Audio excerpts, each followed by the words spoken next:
Hello and welcome to this edition of News Today. Without delay, let's have a look at the headlines first. Disinformation fueling psychological warfare in the wake of Operation Sindoor. Defense Minister inaugurates BrahMos airspace testing facility at Lucknow, UP. Sample Registration System Report 2021 released.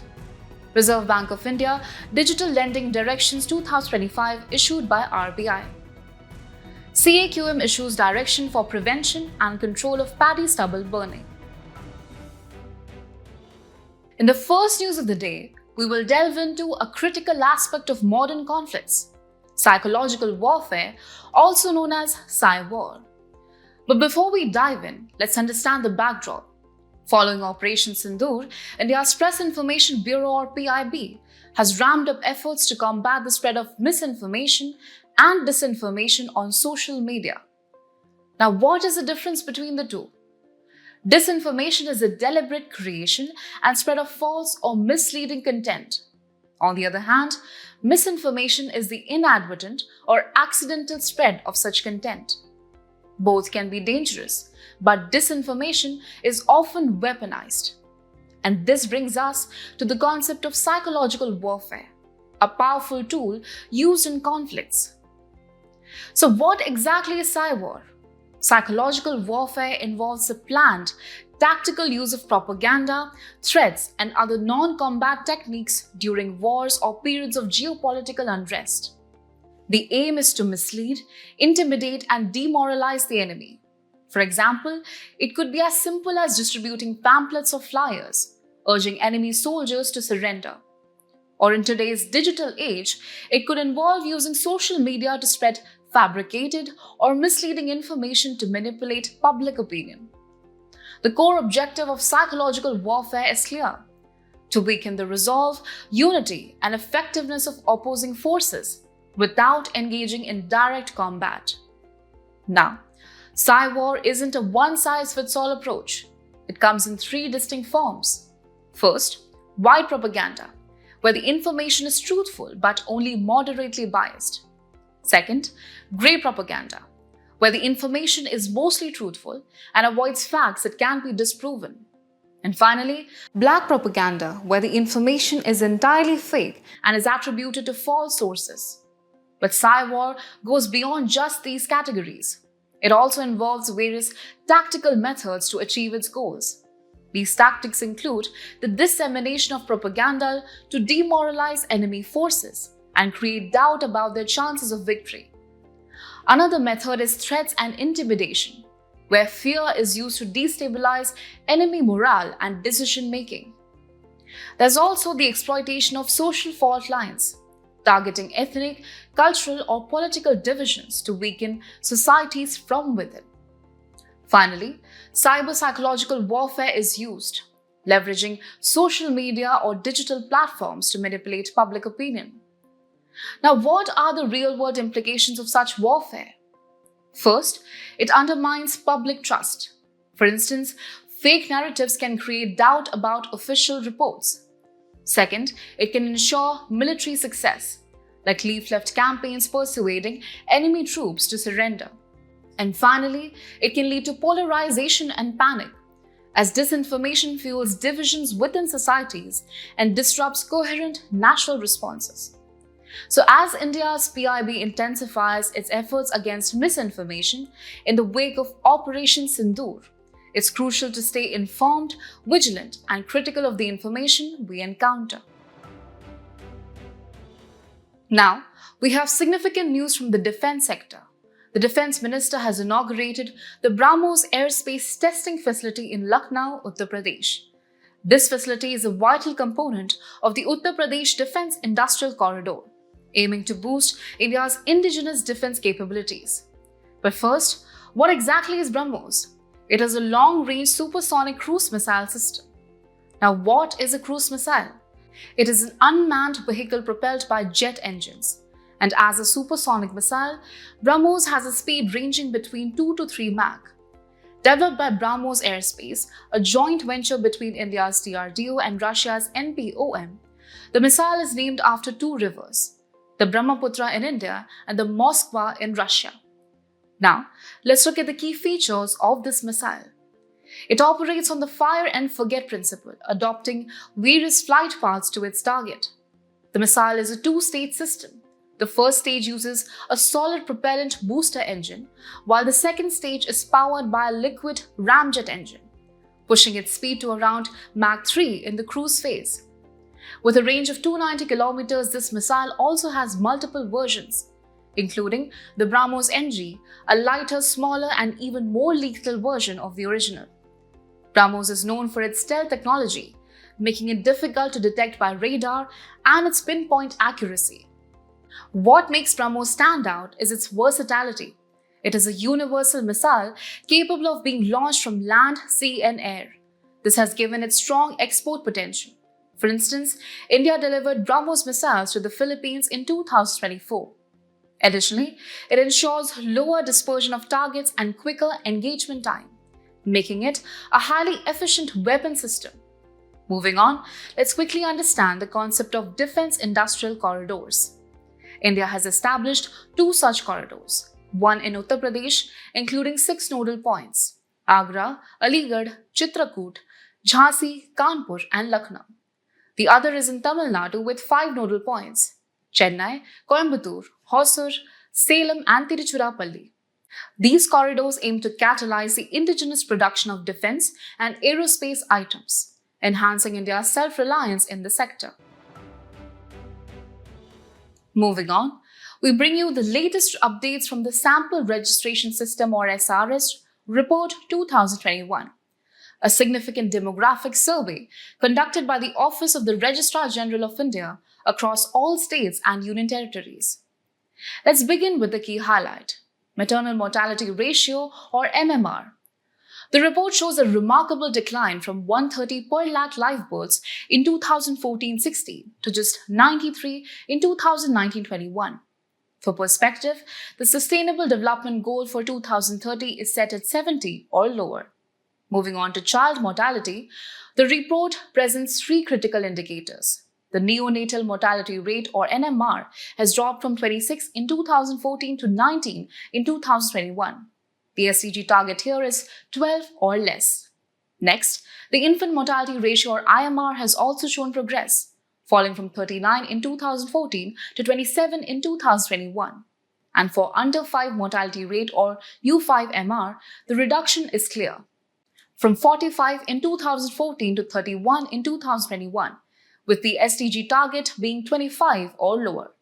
The report also highlights an improvement in the sex ratio at birth, which has gone up from 899 in 2014 to 913 in 2021. Now, talking about the total fertility rate or TFR, it stands at 2.0 in 2021, down from 2.3 in 2014. Among states, Bihar reported the highest TFR at 3.0. Life expectancy at birth has also been recorded at 69.8 years for the period 2017 to 21, which shows a slight decline of 0.2 years compared to 2016 to 20. Interestingly, the data reveals a gender gap, with life expectancy for males at 68.2 years and for females at 71.6 years. Another significant finding is the proportion of the economically active population between 15 to 59 years, which has now reached 66.2%. To help you understand better, let's quickly recap the definitions of these key indicators. Maternal mortality ratio is the number of maternal deaths per 1 lakh live births. Infant mortality rate is the number of infant deaths under 1 year per 1,000 live births. Neonatal mortality rate is the number of neonatal deaths within 29 days per 1,000 live births. Under 5 mortality rate is the number of deaths of children under 5 years per 1,000 live births. And total fertility rate is the average number of children a woman is expected to have at the end of her reproductive period. So these numbers not only reflect the progress made, but also indicate areas that will need focus as we move towards the 2030 SDG targets. Moving on, we will be discussing a crucial development by the Reserve Bank of India, its latest directions on digital lending. As digital lending continues to grow, The RBI has stepped in to ensure borrower protection, data transparency, and responsible lending practices. But why were these directions necessary? Let's begin with the reasons.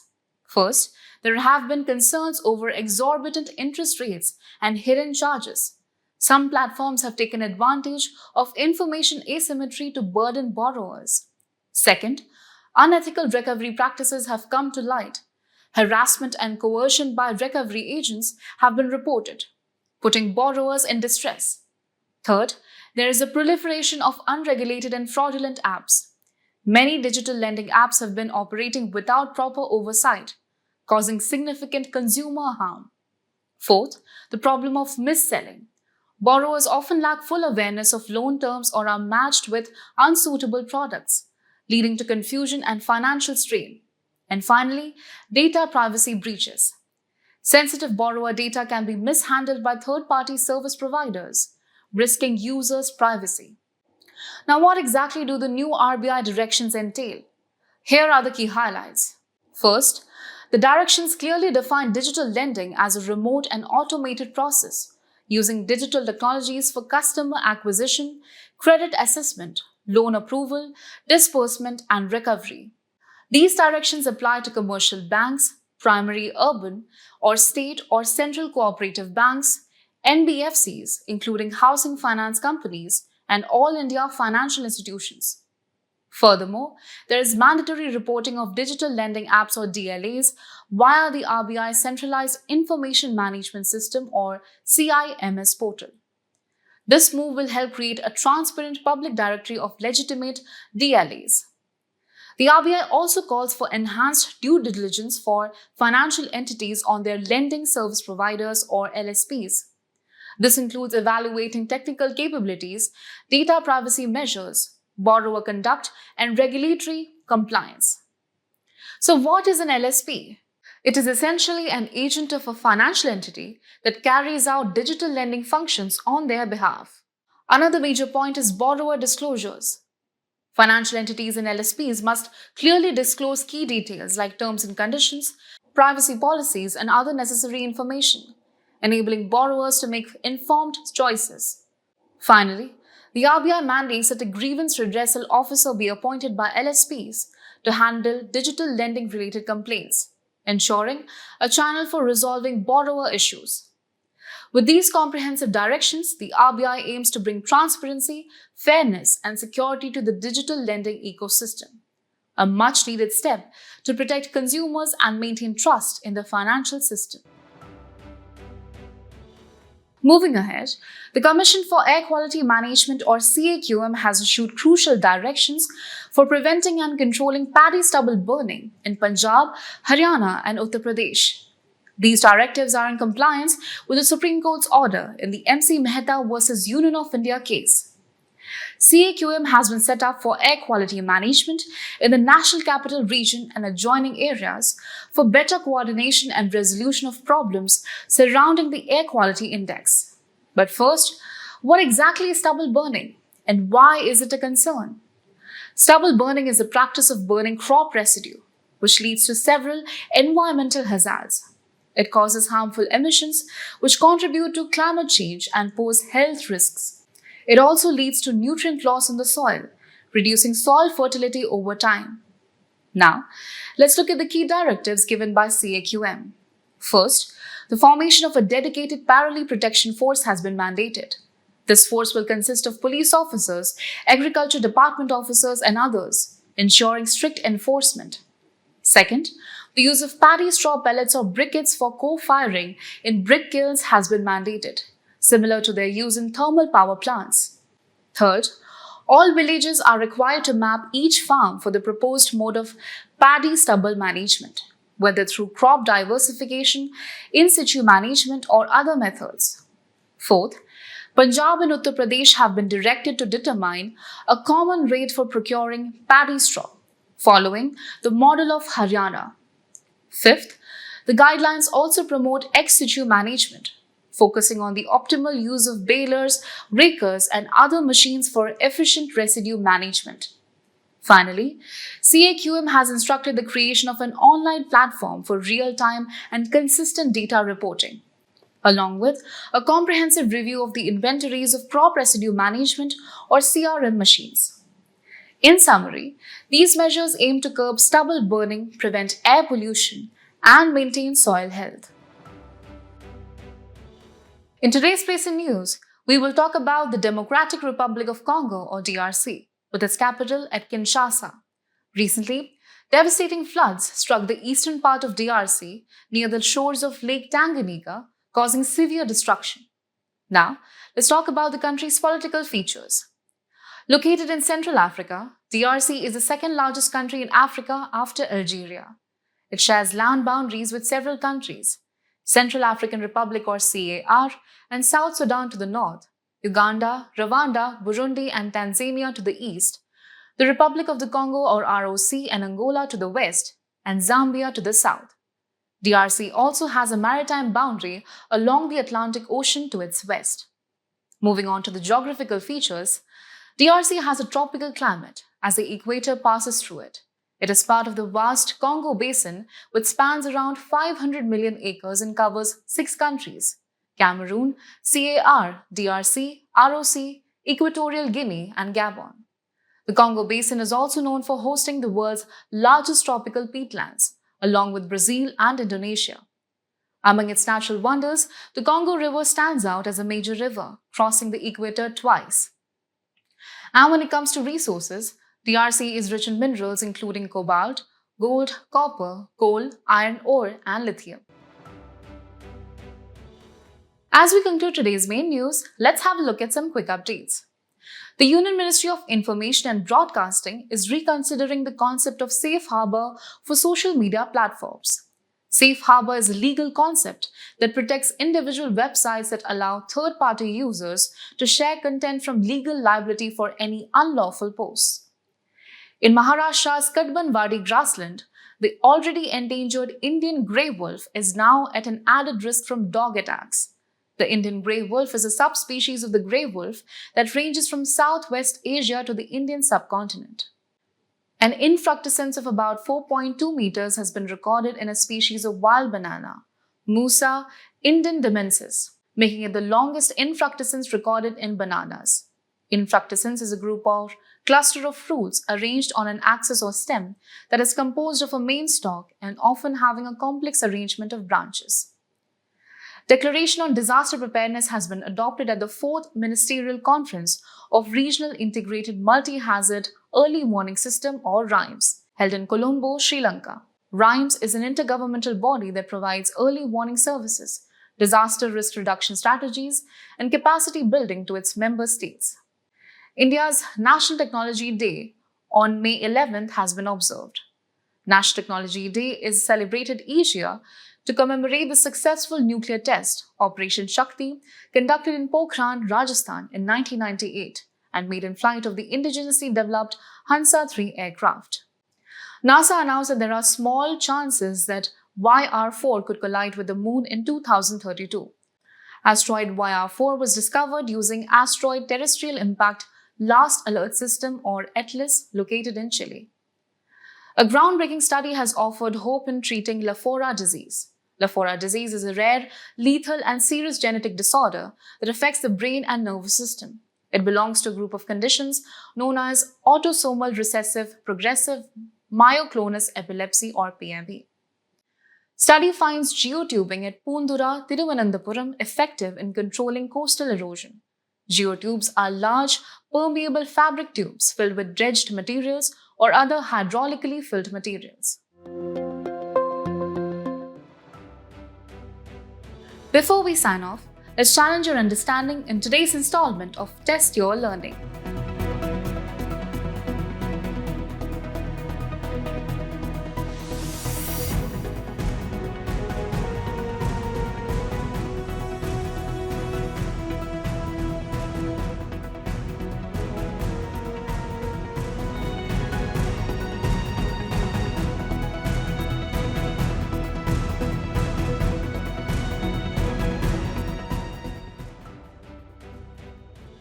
Thank you for joining us. We hope you found this episode of News Today engaging. For the solutions to the quiz and to access the PDF version of News Today, remember to visit the provided links in the description.